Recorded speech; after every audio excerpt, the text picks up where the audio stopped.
Welcome back to the Content Complete podcast, featuring myself, Spencer, and my friend Matt with Outlaw Gaming TV. And from the bowels of hell itself, risen up like a star in the night, shining forth until sunset into Neverland. Fistcake, how's it going? Pretty good. Can there be a time where I just, I come from like the bedroom, or I just come from home? I mean, my life really isn't that exciting. I know that you think I'm just always coming out like hell or Fistcake land, but sometimes Fistcake just moves from one room to the other and just, plays video games sometimes, It doesn't get far some days. I'll take note of that. Sure. All right. Yeah. But, rising Do you from tell hell Picasso how to paint? You're right, I don't, because I have never talked to him. Oh, God. I don't get your paintings. Why are they so weird like that? I don't like it. That face is fucked up. That doesn't even look like Cloud. Oh, God. All right, so we're going to talk about what we played this week. Fistcake, what did you play this week as far as video games are concerned? Well, I played a little tabletop game yesterday called Dungeons and Dragons with you guys. Wow. Yeah. And our friend Adam.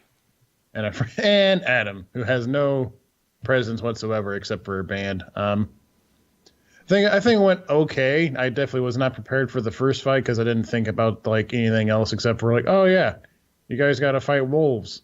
You don't have to worry. I don't have to worry about sheep stats or farmer stats or anything like that. Oh yeah, wait, no, they're part of this too. They're not just gonna stand there. Whoops. Yeah. What? Oh shit! I don't have any actions. I don't have any health. I wish I could do something. Oh, I thought you were like legitimately scared about something. Like what happened? Yeah, that's me. That scared voice. Literally, that's me. I'm in a haunted house. Like, yeah, it's always sarcastic. Yeah. It's always sarcastic. Oh, whoa! What are you gonna do? Kill me? Oh God! Oh, look at you, actor. Oh God. So yeah, we played that, and we played for about an hour and a half or so, I think, something like that. Yeah. And had a pretty good time for my first time really DMing. Yeah, it was good. Yeah. You guys enjoyed yourself? Spencer plays a very, very stoic character. Oh yeah. Matt, my character's very stoic. Yeah. Matt is his counter. It's pretty much just me. Yeah. Kind of plays himself. Yeah, I play myself in pretty much every RPG. I always go for a weird character. So, I will say that I'm kind of used to Spencer's style of GMing, where it's more cinematic. Mm. So, like, you'll describe things that are going on, but Spencer like fucking describes things that are going on. He'll be like, yeah, then you crashed through and then you gutted his throat and then threw it in the air. And like he'll go into like a little bit more detail. Okay. Yeah, it kind of just seems like that's what I was used to. Well, I was going to bring that up too. It's not like anything, everything worked right and everything moved forward and everyone knew kind of what was going on.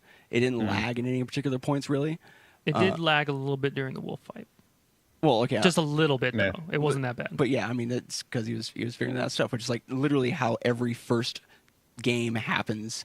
If if you, and it's stuff like, oh shit, I didn't think about this. Usually when I get in that situation, because I totally get in that situation, I'll just fudge all the numbers.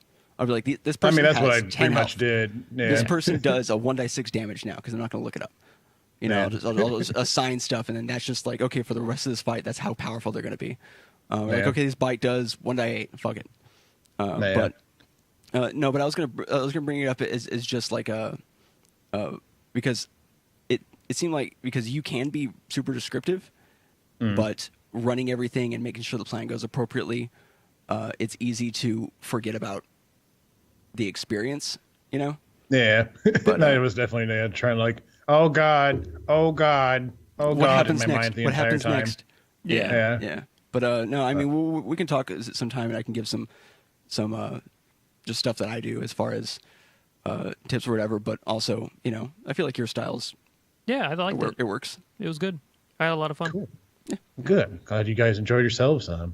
I'll take all those notes to heart. Where's my pen? Just be better. Okay. Got it. Just do better. No, yeah, it's definitely it was definitely the first game jitters and like me trying to like multitask and when I'm like, oh God, how does this? Okay, they all have the same voice now. I can't think of new voices for everybody. Yeah. Except for the priest. Also, being live and stuff like that, you're like, yeah. No, did you do your first game? You did your first game live. Yeah. Yeah. Everybody knows how much I suck. Shit. Nah. Which actually you'll know next week. Haha. But release it sometime. I'm not for sure. One kind of thing that seems to be a trend in different role playing groups is you'll either have a situation where the GM will describe how things happens in detail, or the GM will assign somebody to describe how their action happens, depending on the situation. And I feel like mitigating when you do it and when we do it, and coming up with kind of a flow for that as far as what types of actions it is, which I feel like you did a pretty good job of.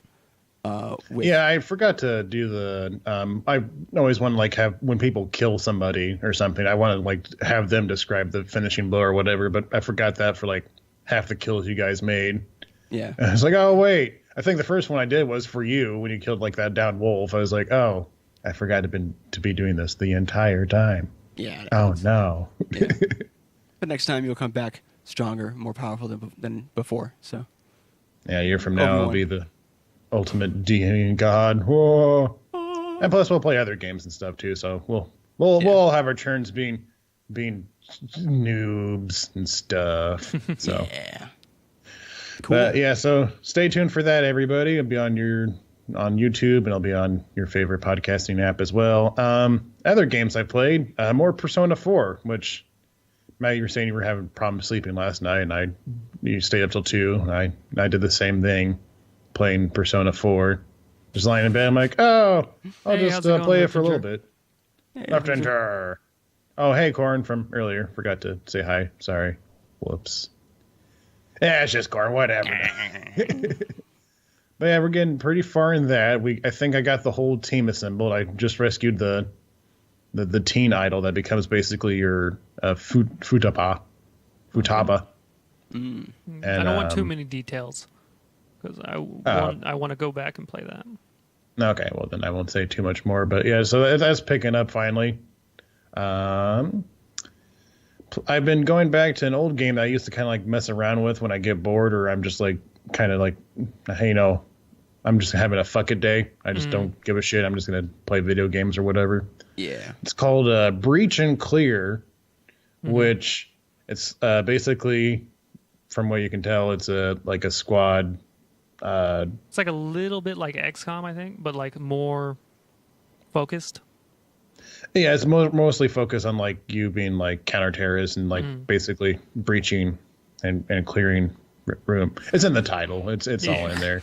It's pretty exclusive, but been playing a lot of that. Finally got to the bomb defusal missions, which aren't too much more different than just killing everybody, except for now you had to defuse a bomb. Oh no.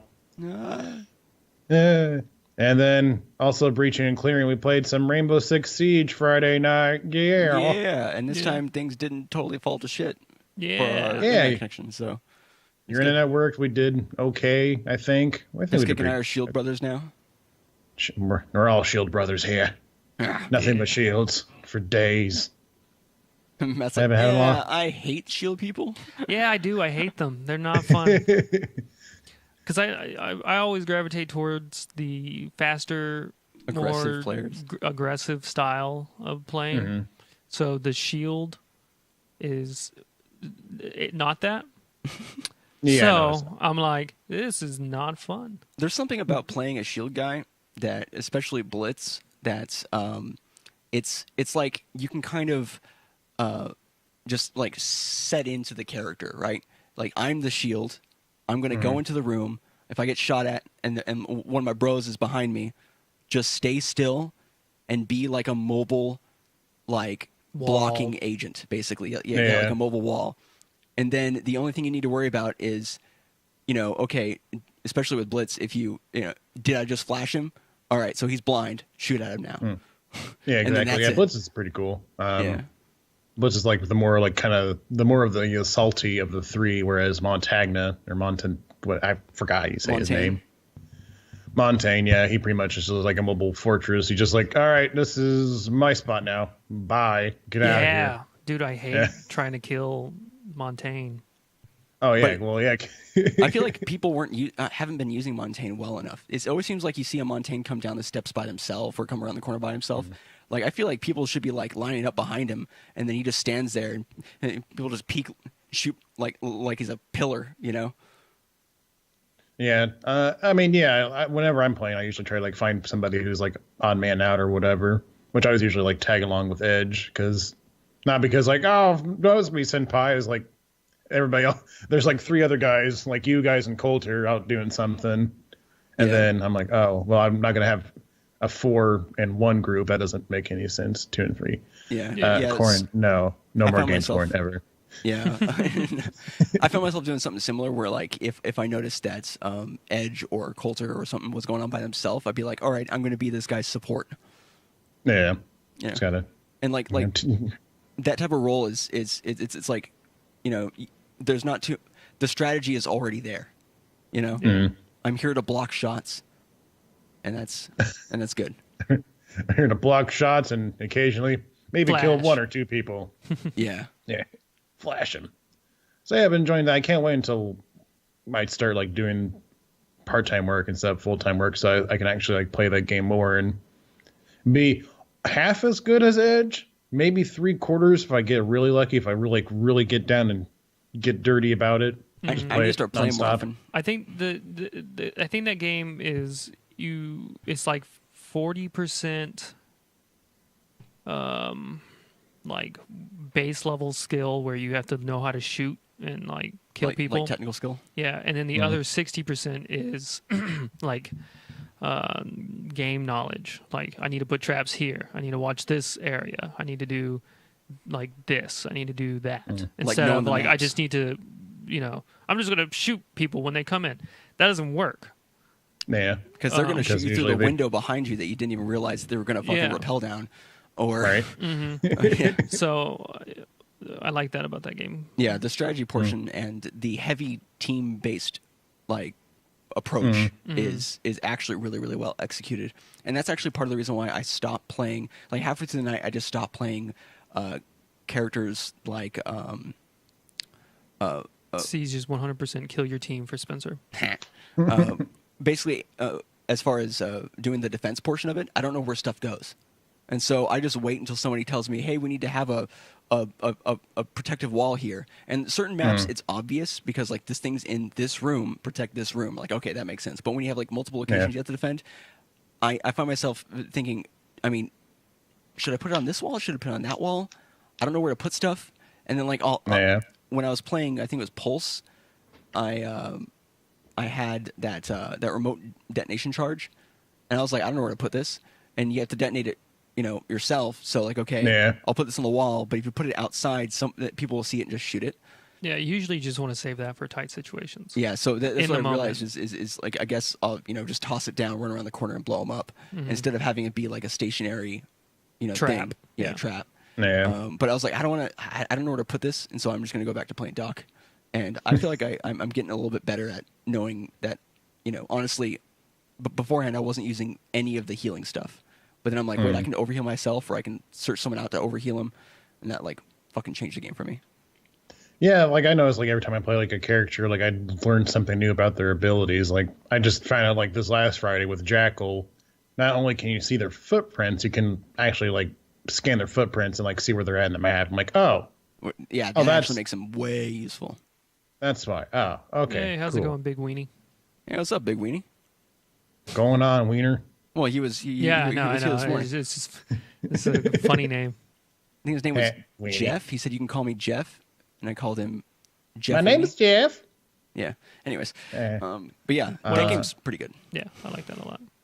I've also been toying around with They Are Billions. It's at the lowest difficulty. Like I have like a 7% score factor after everything's all said and done. But what's the farthest day you've gotten to? Right now, I think my current run where I'm like at day 16 or 17. I beat the Horde, which was like literally like 10 zombies, I think, at the level I was at. Like the very first Horde. But I was going to say. Well, no, I was asking the first one that comes by, right? Yeah, it's like the first big one. And Livinger, if you go. So yeah, we have multiple. We're dual streaming this, so you're in the Comcast chat. Yeah, you can go to this one. And the party seems to be happening at the moment over at the Neanderthal Gaming TV chat. So yeah, so pick your poison. Whoa. So yeah, I've been playing that. I'm doing okay. I'm finally learning things. Voyager? How's it going, Voyager? And yeah, so that's pretty much it for me. What have you two been playing? I've been wanting to play more The Airbillions and Siege, but Monday this week we did a stream where we streamed trying to design or write music for the D&D podcast, and it didn't, it just didn't happen. Right? We're still going to work on it. We have an idea. The song is going to get completed, but it's an entirely different song than what we streamed. Nice. And so we also took Wednesday to work on it, but we just didn't stream that. That's the song that we're writing that day is what's going to end up being the actual song. But yeah, I'm just running into some weird blocks. Hey, welcome to the other chat, Livinger. But besides that, games that we played on Tuesday, we did Into the Veil. Yeah. Oh yeah. Zero Time Dilemma. That game is fucking weird. Yeah, that game is strange. Yeah. Oh yeah. It's kind of cool. It's basically like a visual novel / puzzle game. Mm-hmm. Like point and click puzzle game. And it's or like escape the room vignettes. Yeah. But we did. Sorry, I'm like left the room. I'm like, whoa. Matt's really tired. Yeah. So we played that on Tuesday, the three of us, and we do that every Tuesday. So those of you who are interested, and then on Tuesday night and Thursday night we did Divinity Original Sin 2 with Rogue Rage Gaming, and we finally gotten to the point because Matt and I had never gotten past the first main area of the game, Fort Joy. And so Coulter and Deanna of Rogue Rage Gaming were running us through the first area, but then after a certain point, it was kind of an agreed thing where once we get past all like the first act stuff, that Matt and I would basically just take the helm as far as where we're going to go for the adventure because they've already beaten the game. Yeah. So we've just gotten to that point. Oh yeah, they've been like a few times, haven't they? I think a couple. Yeah, once or twice. Yeah. Jesus. And they beat it relatively quickly too. Like they were playing it, and then I heard that they were playing. Oh, they're playing Divinity. That's pretty cool. We should play sometime. Next time we're talking, like, yeah. So we beat the game. I'm like, yeah. Okay. Yeah. We've analyzed everything. Coulter, we know the source code of the files. They're big bingers. Yeah. Yeah. They're big bingers of games. Yeah. But we did that. Did we play any other video games throughout the week besides, of course, Siege? I didn't play any Digimon this week. I was playing Siege with Coulter. Oh, sorry, you were playing more Siege throughout. There's like some stuff I wanted to mention that I played. Oh, I've been playing Slay the Spire, which is super fucking good. Yeah, that game looks really good. Oh yeah, you're telling me about that the other day. Yeah, it's like really good. Yeah, it's a deck building game where you build the deck as you go through in a very roguelike fashion. Mm-hmm. So you have different floors, if you will, or I guess different levels that you go through where you have a series of branching paths that you get to each boss, and you keep moving up the spire. And as you do that, you're gaining more cards to fill out your deck to kind of, depending on your choices, create like a certain type of synergy that you want for your cards. Like if you want to be dealing like massive damage in a small amount of turns, there are things that you can do to make it so you can just play a bunch of cards as you go, or you can play like one where you poison them a ton, or you play really defensively, stuff like that. So there's a lot of synergy-based mechanics, and it's really interesting that you don't build the deck beforehand and then go through the game. You build the deck as you play the game for each run. And it makes me wonder, because it's currently in early access, how they're going to do multiplayer. They're not doing multiplayer. It's a single player. But I feel like it would be a cool addition, and I had this idea where for the multiplayer, you both play through like a truncated version of the standard game, where you're building the deck as you go through like a CPU area, and then you meet at the end together and have a final battle with what it was that you you had made. Yeah, that would be cool. That would be cool. And the other thing would be you could have like a tournament type thing where each of the players are NPCs themselves, and then they fight each other as they're going through the rooms, and then whoever's left standing fights at the end. That's another way you could do it. But yeah, it's a really cool game concept. It's just, it's like a roguelike mixed with a deck building game. It's pretty cool. Yeah, I have to check it out. Yeah. Yeah, go ahead. Sorry. Yeah, it's super good. Yeah. I definitely recommend it. I also played Homefront Revolution. That game is I bought it. No, I didn't buy it. Well, I did buy it, but it came in the Humble Bundle. Mm-hmm. So I didn't super buy it. I bought the DLC for it because I'm an idiot. That's why I bought the game DLC. Before? They had a 24-hour or a weekend period where it was free. Yeah. Yeah. And that game is a super big okay. It is okay. Mm-hmm. It accomplishes what it's supposed to accomplish and nothing more. The concept is that for some fucking crazy reason in the future, North Korea and South Korea unify, sell a bunch of fucking... they become like a superpower. Mm-hmm. The writers are like, fuck it, we don't need to explain this shit. Yeah, they become a superpower. The U.S. Buys all of our tech from them and military weapons and shit like that. So basically, just take China and then... Yeah. And then we're in a bunch of wars in the Middle East. Mistake. Looking at you, George W. Bush. And... it's like a 10-year-old political show. Yeah, that's why it's okay to say.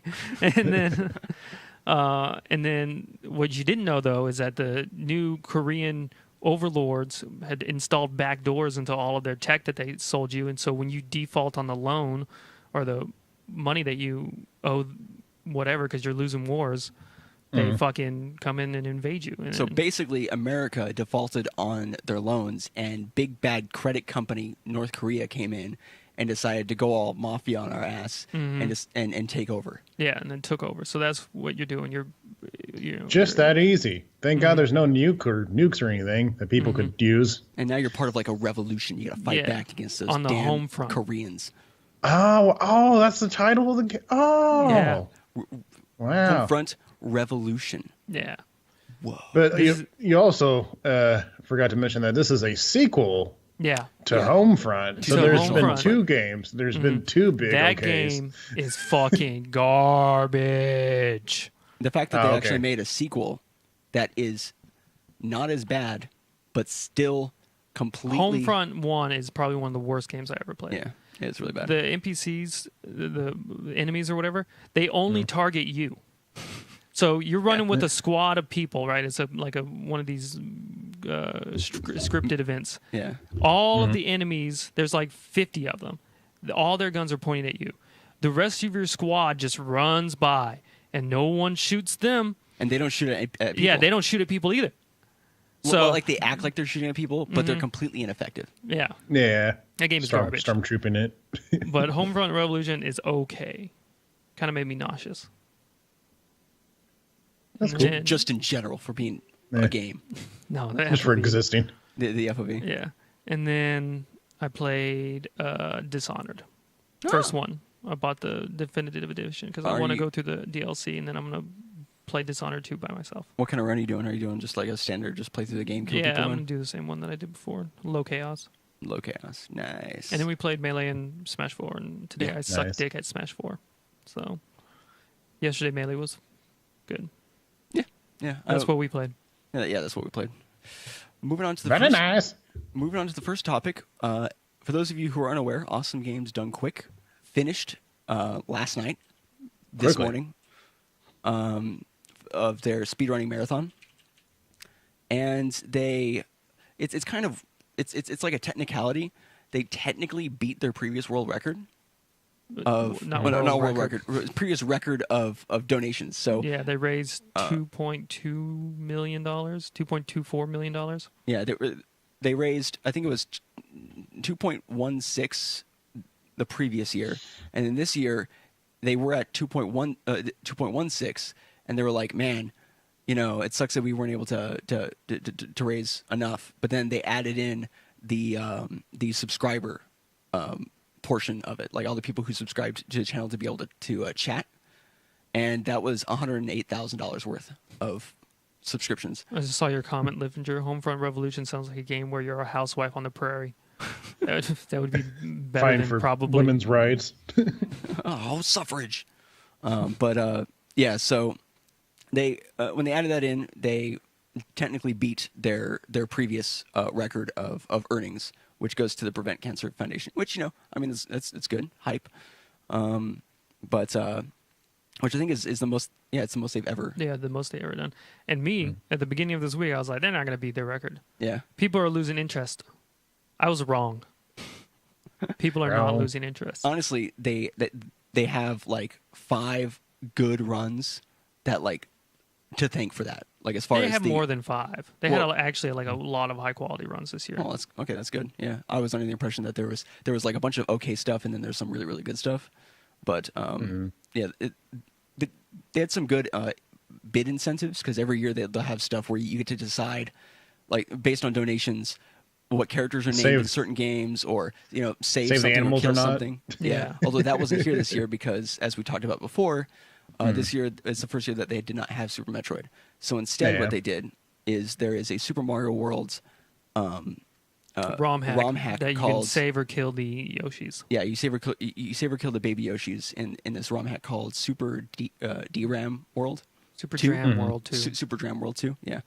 And it's a Kaizo game. If you've ever heard of any of those really crazy hacks of Super Mario Brothers where like the levels they're are just really insane. fucking hard. They're really hard levels. It's that type of game. Yeah. And that was pretty fun to watch. Yeah. But so that happened. If anybody missed something or you were interested in watching some of the speedruns, all the VODs I think go on YouTube or you can look at them on the Twitch channel. Yeah. But yeah, I mean anybody else have anything more to say about AGDQ? No, well, you guys I watched a lot. Yeah, what was your favorite ones? Do you have like a couple like memorable ones? Yeah, the Bloodborne one was really good. Yeah, Bloodborne was really Jedi good. Knight Academy one was really good. The Resident Evil 7 one was really good. Yeah, that one was good. And for people who don't know what speedrunning is basically where they just try to beat the game as quickly as possible. Yeah. So you have like big ass like long games like Resident Evil 7's like what 12 hours maybe. If you're trying to find like if you're doing like 100%. Oh yeah, that's about 12 hours, maybe. And they beat it in an hour and a half or shorter. It's Yeah. like, and then Bloodborne is like, it could like a 40 to 50 hour experience. They beat it in an hour and a half. Yeah. Doing all bosses. In fact, Jesus. Yeah. The world record's even shorter than that. Like the guy made a pretty, like it was hilarious when it was happening. The runner was like super entertaining, but he had died to something that he doesn't usually die to, and added like 10 minutes to the run. Oh no. But yeah, it was good. It created like a story of like kind of, oh man, can we do this type thing? So that was pretty cool. But yeah, I really liked the Bloodborne one. I really liked the Resident Evil 7 run. Those are probably the standout ones for me. I didn't get to see the Jedi Academy one, but I want to go back and watch it. And there was another. Oh, Baldur's Gate 2 was pretty good. Yeah, the Baldur's Gate 2 was good. Yeah.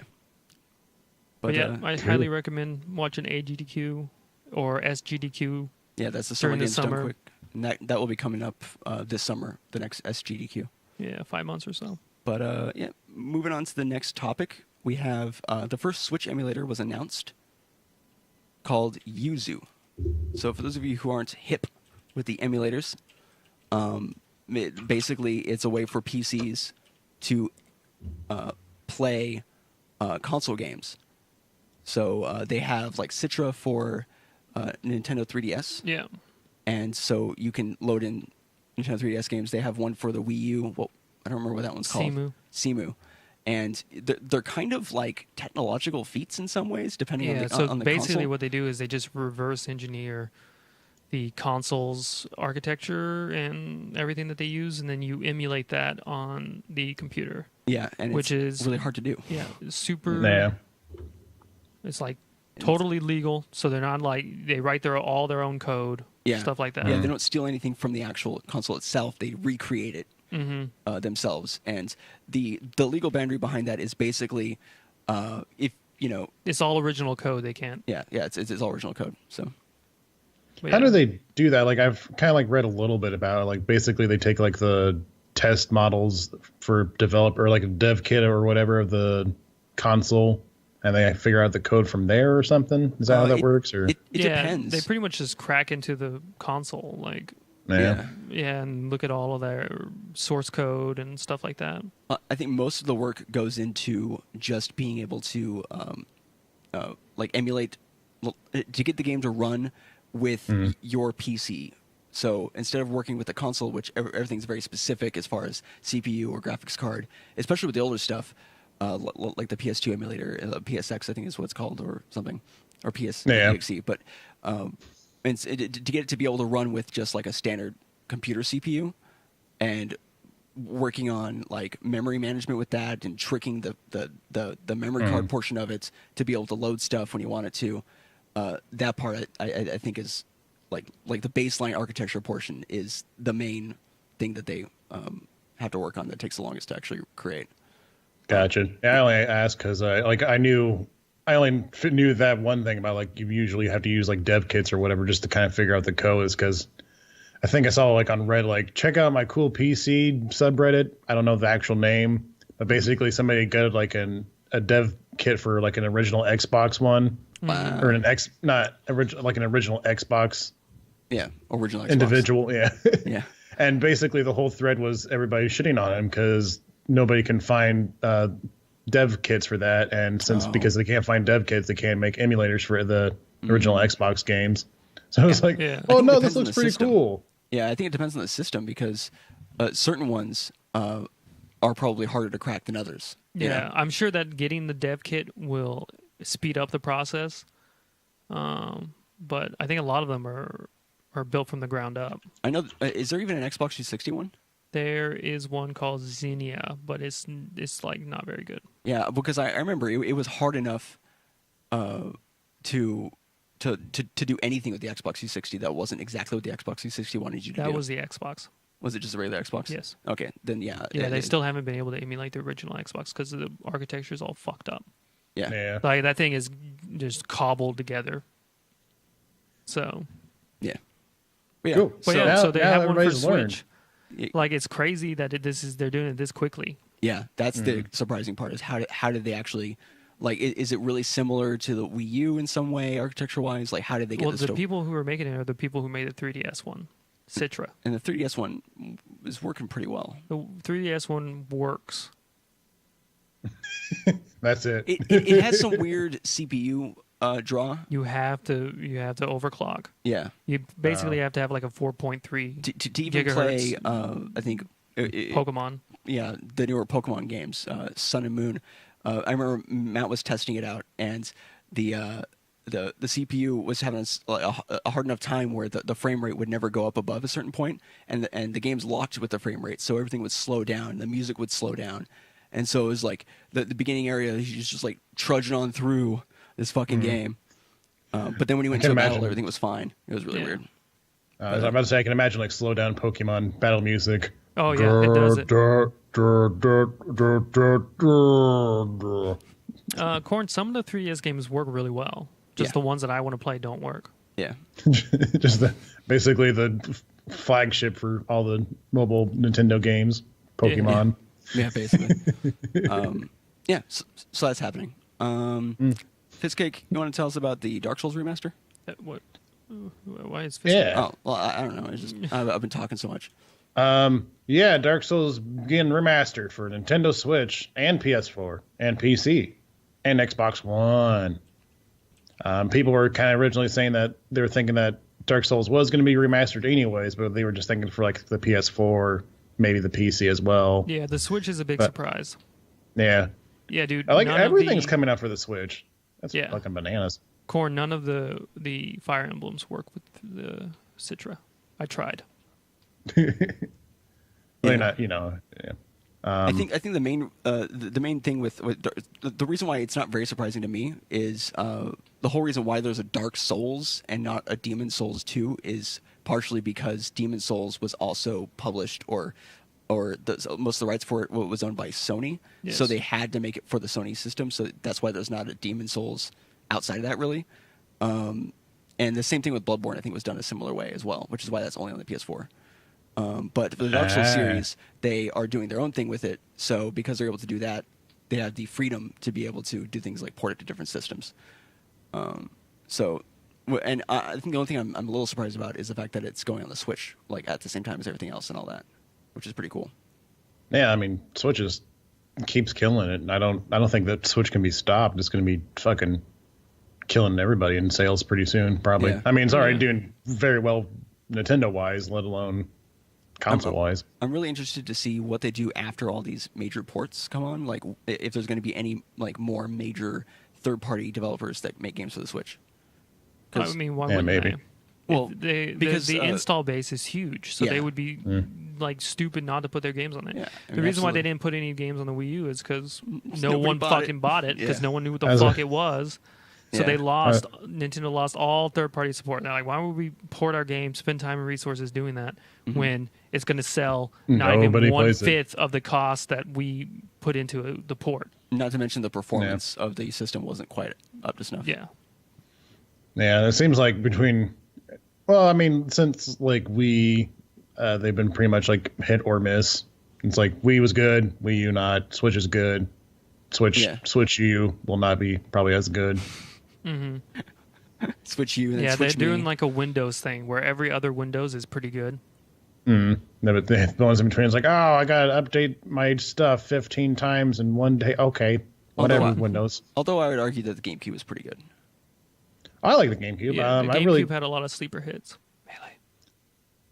Man, I didn't have a problem with the Nintendo 64 or the GameCube. It was just after the Wii, it seems like hit or miss now. But Yeah, so exactly. yeah, Corn, get you're out that not- Dark Souls.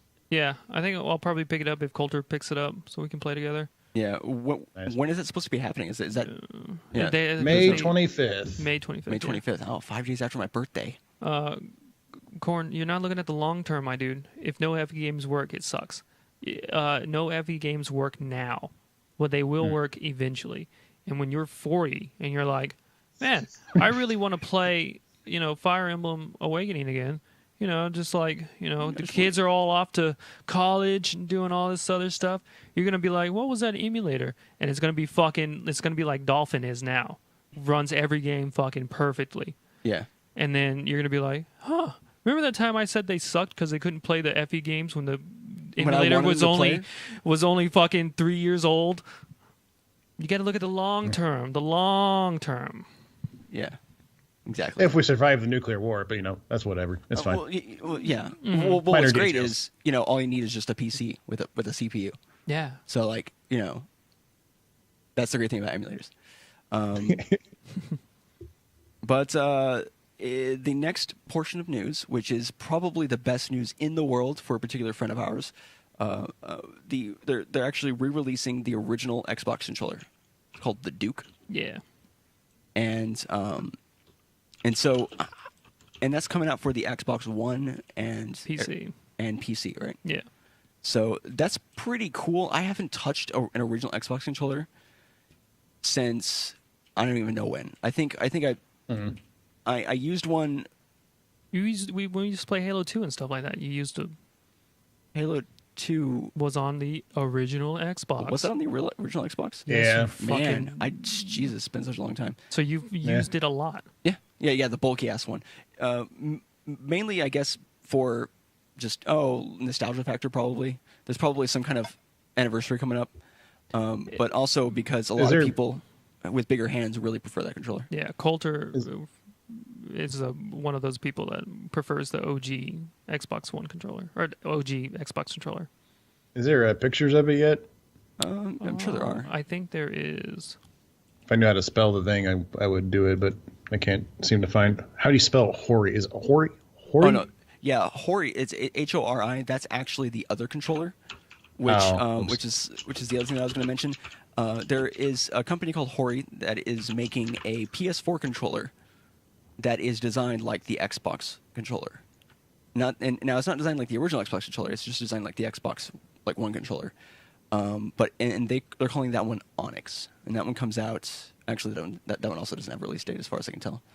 Jesus. Sorry, I was looking at the OG Xbox controller thing. Here's pictures of it. But they still have the white and the black button. I don't know why they just didn't make that R B and left B, but I guess if you're like a huge stickler for it, I guess that makes sense. Is that going to be the one that is this like the revived one? I think so. Yeah, it says the new Duke controller is available at the end of March for $69. What a wonderful moment. Thanks, Xbox, from Shamus Blakely, who I guess is the one that. Oh wait. Yeah, I think they're just showing pictures of the. Yeah. I think they're gonna have it be like a little bit edited. Yeah. There's no like. Well, the pictures here, yeah, it shows like from I guess what was his name? The original Xbox. Blah blah blah. Surprise Revival is the work of Shamus Blakely, often referred to the father of the original Xbox, blah, blah, blah. So, yeah, I guess whoever invented the first OG Xbox controller, he tweeted out this picture of saying the new Duke controller will be available at the end of March for $70. Yeah, okay. Apparently it's not going to be exactly like the original, where there's actually going to be some shoulder buttons on there. Yeah, the shoulder buttons. Yeah. It says it isn't exactly the same as the original. However, although the form factor and button placement is near identical, a few tweaks have been made. For starters, it has lost the original memory card slots and now features a USB cable to connect it to an Xbox One or PC. What's more, the new version has seen the addition of 2 tiny bumper buttons to make the controller compatible with modern games. Its most notable addition, though, comes in the form of a new OLED screen beneath the large round jewel button in the center of the controller. Now, whenever you press the button, the classic Xbox startup animation will play. This, says Blackley, is a feature he wanted in the original Duke from the beginning. Amazing. So, pretty cool. Yeah, I like how they put the white and black button on a place where you can actually like press it instead of like having like touch it with the base of your thumb or whatever. Yeah. Because before it was like at the bottom of the controller. I'm like, what the how? Okay. What am I supposed good thing to do? It was like never. Good thing it was like never really super important for any game. Well, in Halo, you could switch grenades with it. Yeah. Oh, oops. Yeah. Oh, I remember. Like, I think for the Xbox, I had a Mad Catz controller that basically did this, but made it more like a PlayStation 4 controller type thing. Yeah, that's what I was going to say. Is cool. There were a lot of other controller designs that had come out for like from third parties that kind of fixed some of the slight issues. That console cycle had some of the worst third-party controllers ever to exist. They're made of that nowadays. Really hard plastic. Some of them are actually okay, but man, back then, yeah, it was like our some first brittle plastic. Yeah, were so bad. Well, yeah, it's like Mad Catz was running the show, and it was pretty much like you get what you paid for with Mad Catz. So if you kind of like, oh, well, this is cheaper than the other controller, it can't be too bad. Oh, I broke it in half. All I did was press one button. What we do is we recycle. So we take those old red Solo cups from the party last night, we fuse them together, we make a controller, put some stuff in there, we're good to go. $5. Let's go. Put a couple LEDs in there just to make it fancy. It's all good. It's fine. Yeah. We'll put a fan. Good for at least 1 to 2 hours. Not guaranteed. Yeah, exactly. So yeah, you have that, and then you have the Onyx controller for the PS4, which the main draw for that is the asymmetrical stick placement, which some people prefer. I do prefer that. So that's pretty cool. I'm checking it out right now. It looks pretty nifty. Yeah, most people, I guess, like the Xbox controller for like shooting games, and people like the PlayStation controllers for fighting games. Yep. And people like the Wii U controller for nothing because it's just a giant screen. No. Yeah, that's true. It's trash. Although the Switch Pro controller is pretty good. I mean, it's like. It's not yeah. bad, I mean, is I guess what I should say. It's not terrible, and it has a good heft to it. It's functional. Yeah, it's functional. Yeah. It's not the best. It's a better alternative. That's pretty much it. Yeah, exactly. But moving on to the next topic here, we have more Final Fantasy XII Zodiac Age news. But this time, they're going to be releasing on the PC in February. Because we all knew that was going to happen. And it's going to be released where... what's going on, Coulter? What's up, Coulter? Just like... Hey, Coulter!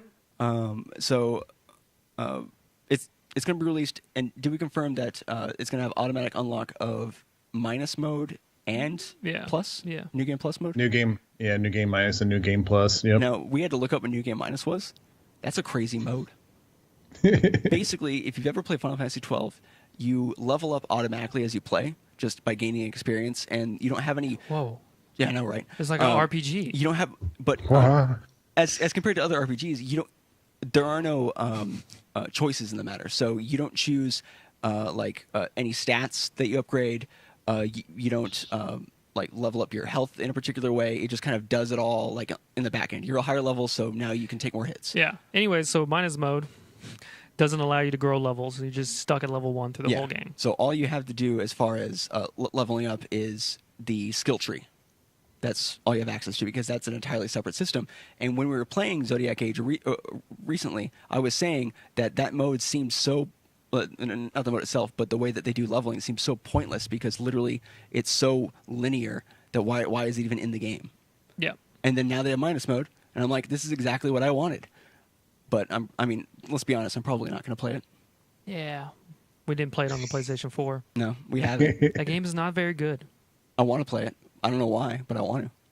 I think it's because I got it for my PS2 back in the day, and it was like I got the book with it, and I was like, man, I'm really going to play this game. And then I got, 12 hours into it, and I was like, I don't have time. Yeah, I'm a high school student. I'm going to hang out with Matt and Coulter, and we're going to play Halo. I'm going to do anything cooler. Yeah, I like the old F12. Well, I mean, we talked about when you guys were playing the remake the first time. It's just slow. Combat's not very exciting. They've mitigated that now, which is good. Man. So, but it's coming out for the PC, and apparently, was it something about frames? It's going to be running at 60 frames or whatever. No, it has de novo. Oh, it has de novo. That's the other thing. So, if you don't like DRM, don't buy it. Yeah. If you're going to pirate it, well, you're just going to have to wait. Yeah, because apparently de novo's been doing their job finally. Now, the most recent version has not been cracked yet for quite a while. Only a matter of time. Yeah. Yeah, probably. It's until literally all of you poor motherfuckers can play Assassin's Creed Origins. It's a war of attrition at this point. So moving on, we've been rushing through these topics. We have 2 more left. Fistcake, you want to talk about some of the quick updates for the Meltdown and Spectre stuff, because I don't have that pulled up on my end. Oh yeah. Basically, since everybody found out that Meltdown and Spectre's fucking your shit up, everybody else is making updates for the said patches and whatnot until... I know how to fucking spell it. Intel has been working on everything. They have basically information graph explaining, like, this is what's going to happen with the update. And there's not a whole lot can be done about, like, there's going to be some slowdowns with people who play video games. But if, like, they pretty much said, like, if you play video games, you're probably going to experience like a little bit of a slowdown with your CPU, but better than getting it hacked into and all that fun shit. But if you just like use it for office work and shit, you'll be fine. It would be crazy if like they just built the shit right the first time, and then we wouldn't have to have this problem. I don't know. It's crazy though, right? I'm seeing in the future bananas. Like we said last time, that there's got to be like some architecture overhaul that will have a built-in fix for this that should not have the whole CPU slowdown, or at least updates to this update to prevent it from just bogging you down. Although we haven't noticed anything drastic. No. So I haven't really noticed anything. Probably on a case-by-case basis, just like with when new games come out, and some people can play it just fine on older graphics cards, and other people will have the newest possible graphics card ever and have Automata. Yeah, and have issues. Some people for that game won't even start. Other people, no problems at all. Yeah, so it's probably going to be like that. Some people will probably have slowdowns, some people won't. You won't know until you do it? Usually I'm pretty lucky when it comes to tech problems, but as soon as I said that, I'm probably just like, computer's going to blow up. Yeah. And the stream just ended. It's holoploy like Apple. Calder, why you always got an axe to grind, dude? What's crazy is he actually never has an axe to grind. He doesn't have any real problems, so he just makes them all. I'm going to get my tinfoil hat. But so yeah, that's pretty much that everybody's updating your shit. So if you notice anything, Calder, that's did you why. update your shit? You got to update your computer, man. You don't want them to get access to all your Siege secret account. Yeah, your Siege account. They're going to get your Siege. They're going to reuse your renown points to buy stupid shit. They'll spend it on like something dumb, like a bandana you don't even want. Yeah. Yeah, more headgear. Yeah. because nobody needs that because we're pros. We only go for parts for guns.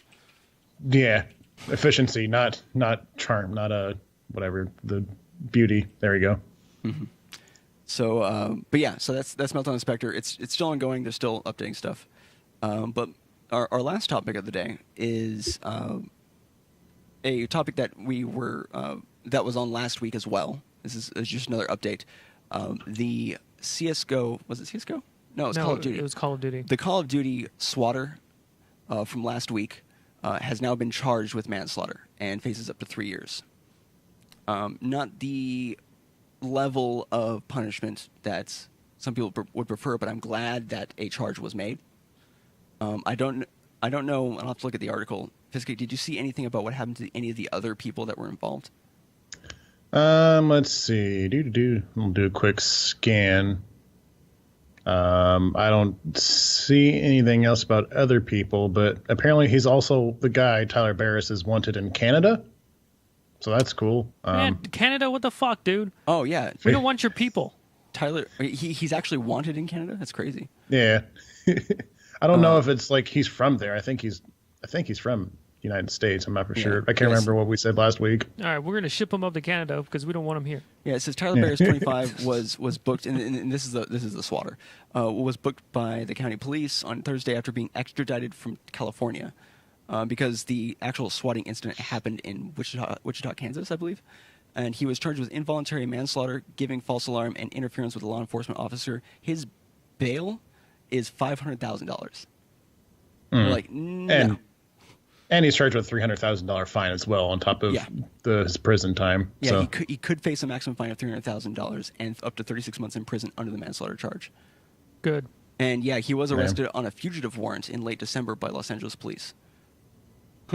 Yeah, he's been doing shit for a while now, like doing like fake bomb threats and shit like that. But he finally did it. He finally killed somebody. Way to go, Tyler. Dummy. Yeah. Fucking Tyler, dude. Yep. So that's the update of that. Worst. The guy got charged, and he's facing the official sentencing. So hopefully that goes according to plan.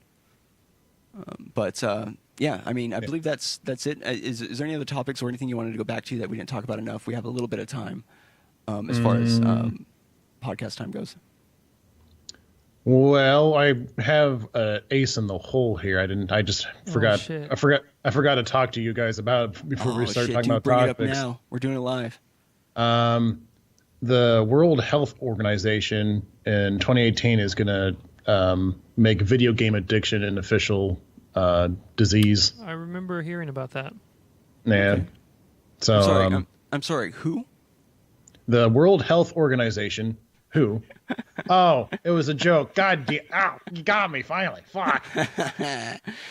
You son of a bitch. I want to leave the podcast. Delete. Yeah. Delete. I remember hearing that was something that was being like talked about.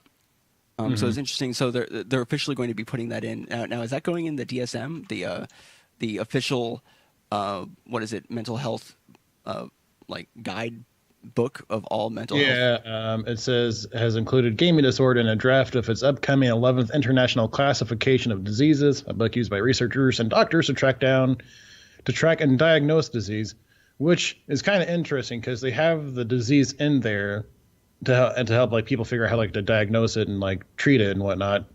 But they did not include how to prevent it or treat it. They just have it. I mean, I really think, like, do they really need to be like, how do we diagnose this? Why don't you just ask the motherfucker, hey, how long do you spend playing video games? And if it's like, oh, like 20 hours a day, you're like, all right, dude, I think I know what's wrong with you. It might be the 20 hours of gaming that you're doing every day. I think that might be killing you. I feel like it'll work very similarly to other stuff. You know, is this person becoming dependent on this? Are they using it? Is it having a negative effect on their life? You gotta go to GA, not even Georgia, or wherever GA is. Gamers Anonymous. Oh, Gamers Anonymous. Yeah, GA is Georgia. You're right. Gamers Anonymous, I don't think would work out because they would just end up making. Oh, you guys, I played like 50 hours of Destiny 2, so I'm addicted to. Esports team. Yeah, they would be called Gamers Anonymous. Yeah. Oh, you played Destiny 2 too? Sweet. Dude, yeah, we should start an esports company. Yeah. All right. Look, Fred over there, he plays LOL. And the Dota boy, I forget his name. We just call him Dota Dota. boy, but he only plays Dota like 24 hours a day. He's just in the corner with a nod. That sounds like a really dumb anime that I would not be surprised exists. So what's your gamer tag? Yeah, so what's your gamer tag? Yeah. Add me. Everybody sounds like Pulse now. God damn On it. Pulse. Trying to see if there's anything else about that. That's good. But others have argued that the WHO's classification is scientific unsound. This was a poorly thought out decision by the WHO. They've evidence. Okay, well, yeah, no, they have. That's just pretty much that into I mean, it. honestly, what are you going to do? You send them to therapy. Take away the Yeah. games. Take away the memes. Yeah, You know what I mean? pretty Well, much. I feel like that they would want to bring them down to a healthy amount of it, and then Well, the problem discover is that why it the is only that they're going thing to that the I game. see is that they want to classify it so that they can sell you prescription drugs, which is total tinfoil hat. no, I And mean it's that's, like a that's little definitely bit- something that would happen. That's like my mom is talking through me right now, but that's I'm the channeling only, my mom, Sona. yeah. That's the only reason why I would think that they would be like, okay, how do we squeeze a little bit more prescription drug money out of people? Why don't we add video games? well, the alternative to that is by making it an official classification, then they will be people who are going to say like a psychiatrist or a psychologist and be like, hey, I don't know why I'm feeling this way, or I'm having these issues. They can have something written on paper to be like, this is what's wrong with me, and then they'll be able to like move forward with that. I'm going to raise you one better. They can use it as a means of disability so they can continue playing video games. Right. Yeah. Yeah, And then there they we get go. their disability checks. I'm a Yep. professional gamer, but I also suffer from gaming addiction. yeah, really, it's like a double-edged sword. Yeah. So- I'm trying to stay positive. You know what I'm Yeah. saying? We're going to see a rise of people like doing like Overwatch houses and like people like play games together in these giant houses, living on the team money and disability money. It's just going to be a great time.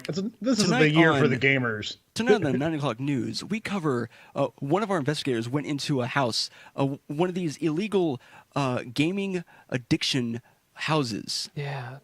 Into As you this can see, they're this all underground just world. staring at the computer. Game dens. Eerie. Game dens. Yeah. More at 8. More at 8. All right, that does All right. it. All right. So, Yeah. Fizzcake, why don't you tell people where they can find you and what you're doing? Well, I'm pretty much just going to be streaming whenever I can for the next 2 weeks. So you can catch me at twitch.tv/Fizzcake.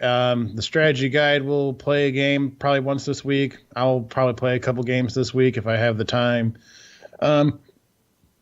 I will also be I'm still doing my giveaway. If you check out my Twitter at twitter.com/thefizzcake, I have a giveaway for a $20 Steam gift card that ends on the 26th, but all you have to do to sign up for it is click the link, subscribe or follow my Twitch channel, subscribe to my YouTube, all that fun shit. Yeah. Also, I will be giving away Steam keys with the streams because I have so much Humble Bundle Steam keys, and a generous donor has given me 2 Steam keys. One I'm actually grateful for. The other one I'm still confused by, but it's okay. Look, dude, I bought the DLC. I bought the season pass, and then I thought the other DLC was not part of the season pass for Homefront Revolution. So I bought both of them like an idiot. And then out of the goodness of my fucking heart, Oh my god. I give Fizzcake the other key. I go, here, man, I know you're giving a giveaway. Here, give this to somebody, some other person that thinks this game is okay. And he goes, what do you, this disgusting. Get that Homefront key out of here. I think I said, yeah, they'll definitely go well for one of the other 10 people who will actually play this game to this day. But, You got all French on me. I did get a little French. You're right. I'm sorry. I'll try to ring it in. You can also catch my streams this week at youtube.com/thefizzcake. Nothing special there. You won't be getting any Steam keys from over there. Hopefully, starting in a couple weeks, I'll be able to actually channel shit out. But that's hearsay, whatever say. But that's it for me. Where can people find YouTube? All right. So we have our YouTube channel, youtube.com/NearTalkGamingTV. Basically, whatever we stream ends up being uploaded to our YouTube channel. So we have our entire backlog. And we stream like every day. Yeah. And it's under the same name. Yeah. Under the same name. And we're on Neanderthal GTV. Yeah. On Twitter, you can find us at Neanderthal GTV. So moving on to the Content Complete specific information. We have a Twitter just for Content Complete. It's at ConcomCast. There you'll find information about Into the Veil and the podcast itself. You can send us any ideas or suggestions at contentcompletecast@gmail.com. Please do. We need them. We have a shortage. We need them. We of course have our Twitch channel, twitch.tv/ConcomCast. We do go live for the podcast every Sunday at 3 p.m. We also have Into the Veil every Tuesday. And all the VODs do go to Neanderthal Gaming TV, the YouTube channel. All episodes are available on YouTube for the podcast. Audio-only version of the podcast is available on your favorite podcasting app. And both are released on Wednesdays. Any last words, guys? Not really. Just stay tuned for the first episode of Venture Complete coming out sometime this week. We still have to figure out what day to actually do that. So Venture Complete will be on the podcast app as well under the same name. We're not going to make a different podcast for it, but it'll be a special episode. And that'll also be going to the YouTube channel. But yeah, thank you guys so much for watching, and we'll see you guys next time. Peace. Bye.